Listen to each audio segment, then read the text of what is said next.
pangitain ni Isaias na anak ni Amos na nakita tungkol sa Huda at Jerusalem sa mga kaarawan ni Uzias, ni Hotam, ni Ahaz at ni Ezekias na mga hari sa Huda.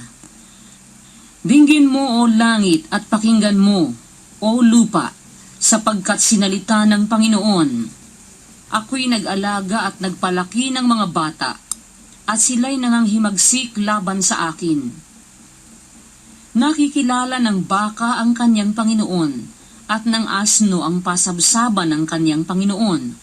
Ngunit ang Israel ay hindi nakakakilala, ang bayan ko ay hindi gumugunita. Bansang salarin, bayang napapasana ng kasamaan, lahi ng mga manggagawa ng kasamaan, mga anak na nagsisigawan ng kalikuan.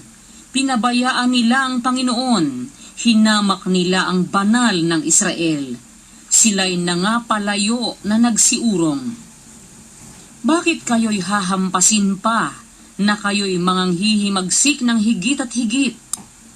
Ang buong ulo ay masakit, at ang buong puso ay nanglulupaypay.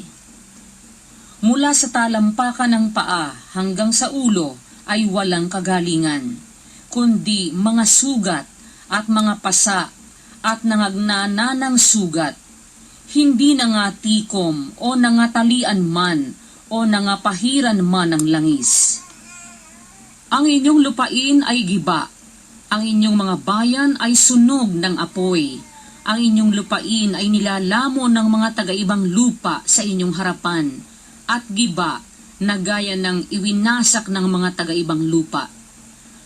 At ang anak na babae ng Sion ay naiwang parang balag sa isang ubasan, parang pahingahan sa halamanan ng mga pipino, parang bayang nakukubkob.